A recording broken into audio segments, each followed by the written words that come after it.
እና በተለያየ ጊዜ እንደውም አሁን መለስ ሊሞት ነው ወይንም ሞቷል ወያኔ ይዳከማል በሚል መንገድ ሁሉን ነገር አንጠልጥሎ እዛ ላይ የመሽከርከር የፖለቲካ ተቃዋሚዎች አካሄድ ካለ ግን ራሱ አሁን የቅርቡ ፓርላማም የቀረበ አንድ ሪፖርት ነበር መከላከያ ሰራዊቱን በተመለከተ አዛዥነት ቦታ ላይ ያሉት ደግሞ ከአንድ አካባቢ መሆናቸው በግልጽ ይታወቃል።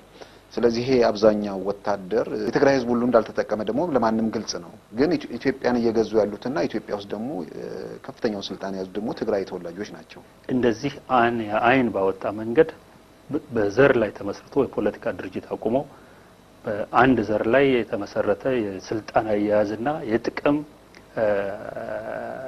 አወሳሰድ የተደረገበት ታሪክ ነው።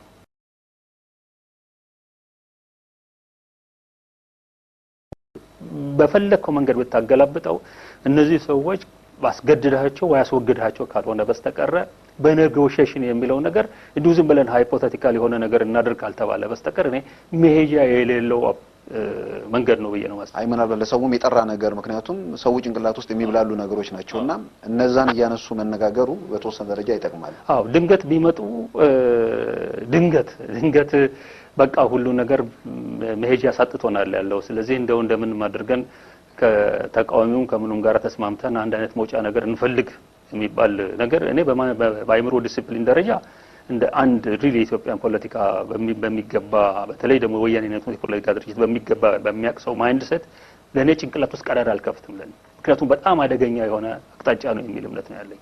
በራሳችን ጉልበት ላይ የተመሰረተ ብቻ ስራ ነው ኤንድ ኦፍ ዘ ዴይ ያተነዋል እኮ በዙሪያችን ያሉ ሀገሮችም ውስጥ የተከናወነው ነገር ይሄ ነው። መለስና ጓደኞቹ ከነ አሳድ ልዩነት አላቸው የሚል እምነት የለኝም። የነ አሳድ አይነት ባርባሪክ የሆነ እርምጃ የመውሰድ ፖቴንሻል አላቸው። መፈጸም ይችላሉ ሌላ ጉዳይ ነው። የኢትዮጵያ ሁኔታ ከሲሪያ ጋራ ያንን ያህል ዳሜጅ እስከሚያደርሱ አላህ ያደርጋቸዋል ሌላ ጉዳይ ነው። ጋዳፊን አይተናል ያለው መለስና ጓደኞቹ ከነ ጋዳፊ ልዩነት የሌላቸው ሰዎች ናቸው። ኢትዮጵያ ውስጥ ያለው ሁኔታ እነዚህ በተለይ በዋነኛነት ከፍተኛ የሆነ አፈናና እንትን አድርገው በአንድ ግለሰብ አምባገነንነት ስር ከኖሩት ሀገሮች ልዩነት የሌለው ነገር ነው። ሌላ ቦታ ላይ ያልሰራ ነገር በእኛ እኮ በምርጫ 97ም ተሞክሮ የታየ ነገር ነው። በዛ ሀገር ላይ እንደዚህ ሰደንሊ ከታምር ሰዎች የስብና ያመለካከት ለውጥ አድርገው ኖ በዛ መንገድ መሄድ አንችልም በሚል መንገድ የድርድርና የስምምነት መንገድ ይከፍታሉ የሚል ነገር ካልኩሌሽን ውስጥ መጨመር እኔ ትልቅ ስህተት አድርጌ ነው የምመለከተው። እና እንዲሁ ዝም ብለን ጊዜ እናጥፋበት ከተባለ ግን እንደው መላምት እየመታን እንጠንቁል ከተባለ የዛን ነገር እናደርጋለን ካሉ መወሰድ ያለባቸው ነገሮች ነው ይችላሉ። ዝርዝሮቻቸውን በደንብ ወርክአውት ማድረግ ይጠይቃል። ግን ያንን ግን ማስመር ይጠይቃል ያለው ህዝብም ኢሉዥን ውስጥ መግባት የለበትም፣ ተቃዋሚውም ኢሉዥን ውስጥ መግባት የለበትም።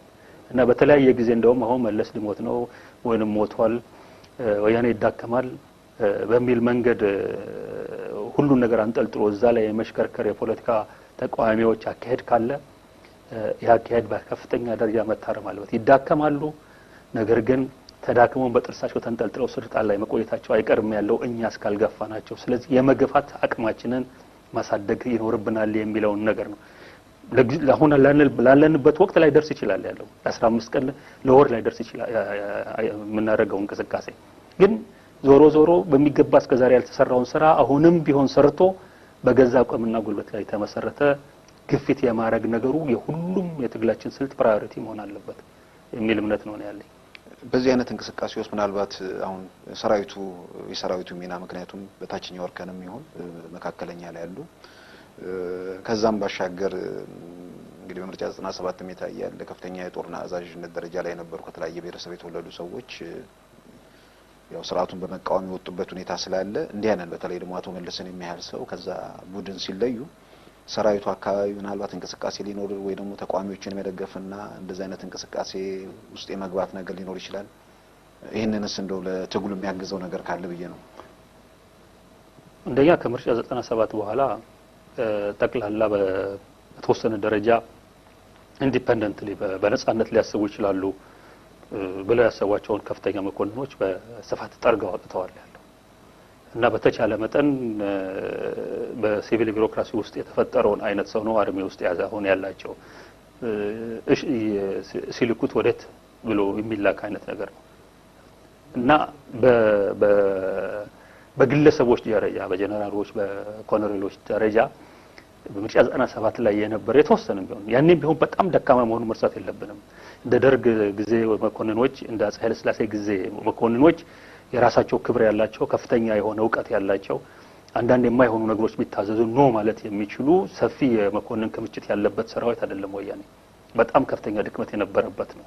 ስለዚህ ያን ድክመት ምን እንዳለም ሆኖ እንኳን ስቲል ትንሽ ኦፊሰሮች ነበሩት ለኦፖዚሽኑ ህዝብ ድምጽ ሰጥቷልና ለምን ደግሞ ስልጣን ማታስረክቡት ማለት የቻሉ አሁን ደግሞ ያንን ኤክስፒሪየንስ ያየ የመለስ መንግስት እነዚህን ሰዎች ጠቅላላ ከዛ አካባቢ አጥርቷቸዋል ያለው። ይሄንን ቢያደርግም ግን ደግሞ ቅድም እንዳነሳው ሰራዊቱ ውስጥ በዘር ላይ የፈጠረው የዘር ዶሚኔሽን ሰራዊት ውስጥ መኮንኖቹ ላይ ያወጣነው እኛም ለግንቦት ሰባት ሪፖርት አለ። ዛሬም አልተቀየረም ያለው እንዳለ ከትግራይ በሬ የመጡ ጀነራሎችን ነው ስቲል አናቱ ላይ ያስቀመጠው ያለው። እንደገናም በሰራዊቱ ውስጥ በህብረተሰቡ ውስጥ የተፈጠረው በህብረተሰቡ የሚያየው በዘር ላይ ያለ አድሎ የመሳሰሉት ነገሮች ይህን ሰራዊት ስቲል አፌክት እንዳደረጉት ነው እና በመለስ መሞት ወያኔ መዳከም ጋር ተያይዞ ሰራዊቱ ላይ ስራ የሚሰራ አካል እስከመጣ ድረስ በራሳቸው ላይ ያደርጉት ይችላሉ።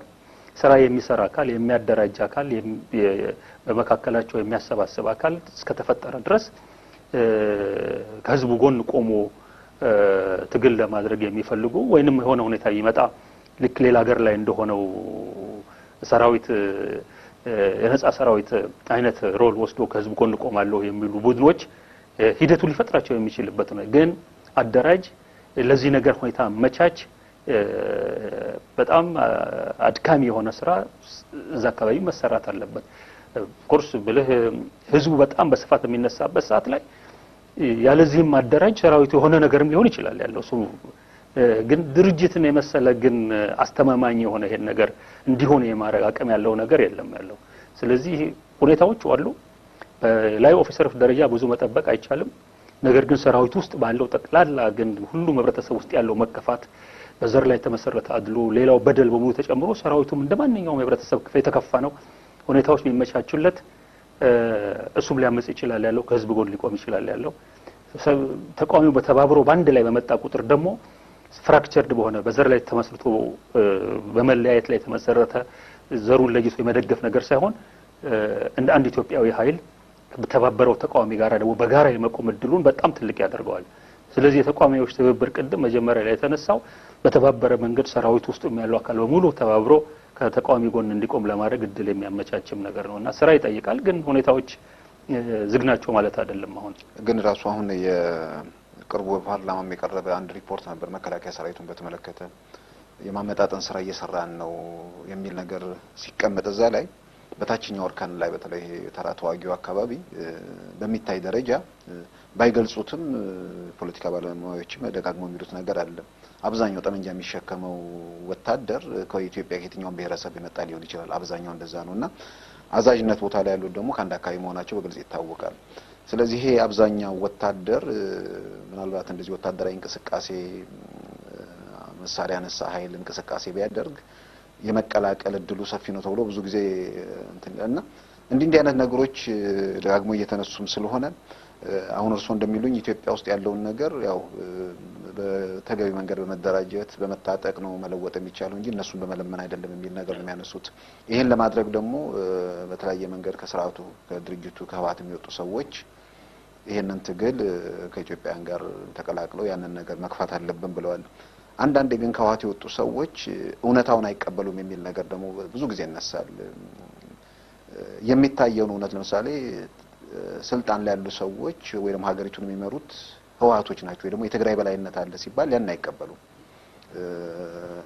ሌሎች ስልጣን የሌላቸውን ሰዎች እንደ ማሳያ የሚጠቀሙበት ነገር አለና ይሄ በሰዎች መካከል አለመተማመንም እየፈጠረ የመጣበት ነገር ነው ያለው።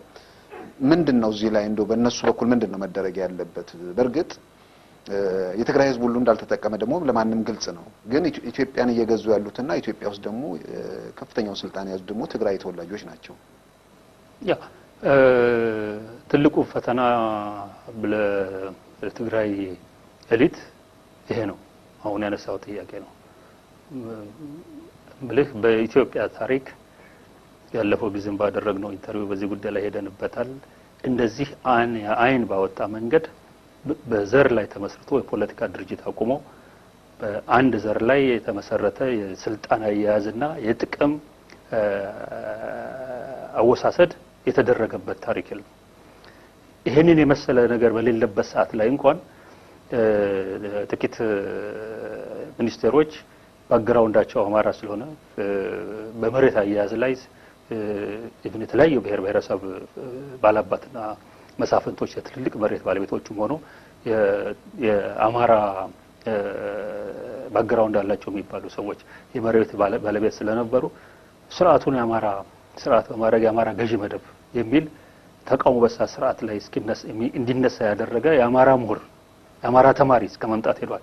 እዛ ላይ ተደርቦ በዋነኛነት እና ኢህአፓን ሲመሩ የነበሩ በጣም በርካታ ትግሮች አፋቸውን ሞልተው የአማራ ገዢ መደብ እያሉ የሚናገሩበት ሁኔታ ነው የነበረው።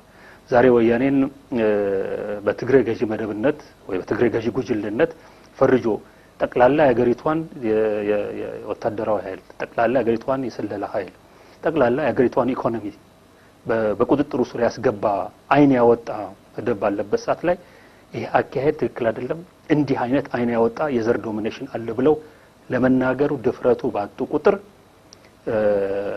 በዛ አካባቢ ህዝብ ከህዝብ ጋራ ሊኖር የሚችለውን የጋራ እምነት የጋራ መስራት በከፍተኛ ደረጃ የሚያዳክሙ መሆናቸውን ማወቅ አለባቸው። እዚህ እኔ ደጋግሜ ትግራይ ኤሊት በአደባባይ ቆሞ ማውገዝ ያለበት ነገር ቢኖር ከሁሉም እዛ ሀገር ከሚሰራ ብዙ ነገር ተሰርቷል። እዛ ሀገር ላይ ብዙ በደል ብዙ ግፍ ተሰርቷል ያለው በሙሉ የትግራይ ተቃዋሚዎች ዙሪያውን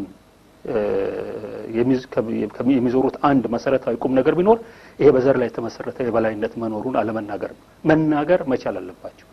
ምክንያቱም ያንን በመናገር ነው ፍትሃዊ የሆነ በኩልነት ላይ የተመሰረተ ነገር ትግራይ ህዝብ ተጠቅሟል ብለህ አልተጠቀመም እንላለን ያለው ግን በተወሰነ ደረጃም ቢሆን ስራዬ ብለው የትግራይ ህዝብ ለመጥቀም አይዝረፉ ቢዘርፉም ደግሞ አብዛኛውን ነገር ፈረንጅ ሀገር ያስቀምጡት በፍርፋሪ ደረጃ ግን ያደረጓቸው ነገሮች አሉ።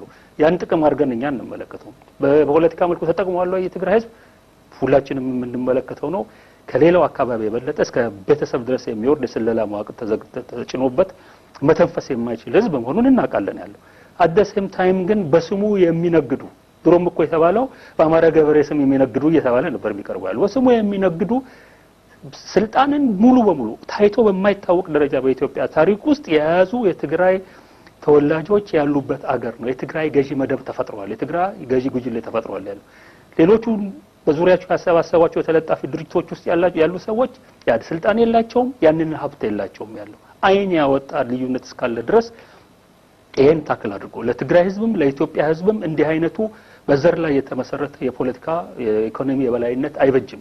ይሄንን ኢፍታዊ የሆነ አሬንጅመንት እንቃወማለን። በሌሎች ጥያቄዎች ላይ ከሚያቀርቧቸው ተቃውሞዎች የበለጠ ሴንትራል የሆነው ጠቅላላ ትግራይንም ህዝብ ከሌላው ህዝብ ጋራ በአንድ ላይ በጋራ እንዲቆም በጋራ መቀራረብ እንዲቻል በጋራም ስርዓቱን መቀየርና የኩልነት ስርዓት ማድረግ እንዲቻል ከተፈለገ ሄድ ኦን ታክል ማድረግ ያለባቸውና በአደባባይ መናገር ያለባቸው በዘር ላይ የተመሰረተው ኢንጀስቲስ ነው። ይህንን የሚናገሩ የትግራይ የፖለቲካ ተቃዋሚዎችና መሪዎች ሲመጡ በኢትዮጵያ ውስጥ ያለው በዘር ላይ የተመሰረተ አኒሞሲቲ መቃቃር አንዳንድ ጊዜ የሚያሰጋን አንድ ቀን የዘር ግጭት ሊነሳ ይችላል ወይ የሚል ስጋት የሚወገደው ይሄን ሲደረግ ነው። ስለዚህ ይሄ ጉዳይ በጣም ኢምፖርታንት ነው። በዚህ ጉዳይ ላይ ግልጽ የሆነ አቋም መወሰድ አለበት። ወደፊትም እንዲድ ከተባለ በዚህ ላይ እዛ ትርጉም የለውም ያለው ያድበሰሰን ልናልፈው የምንችለው ጉዳይ አይደለም።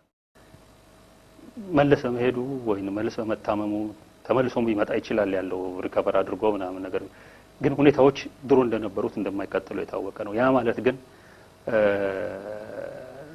ወያኔ ምንም ነገር ሳይሆን ትግል ሳይደረግለት በራሱ ዝም ብሎ ወደ መቃብሩ ይሄዳል የሚል ቅዠት ሊኖረን አይገባም። በተዳከመ መልኩም በጥርሱም ቅድም እንዳልኩት ስልጣን ላይ መንጠልጠሉ አይቀርም ያለው እና ያንን እድሜ ማሳጠር የሚቻለው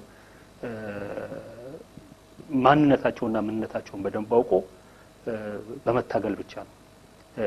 በሁኔታዎች በትንሽ ሁኔታዎች መለዋወጥና መቀየር ላይ የተመሰረተ የትግል ስትራቴጂና ፕላን ሊኖር አይገባም።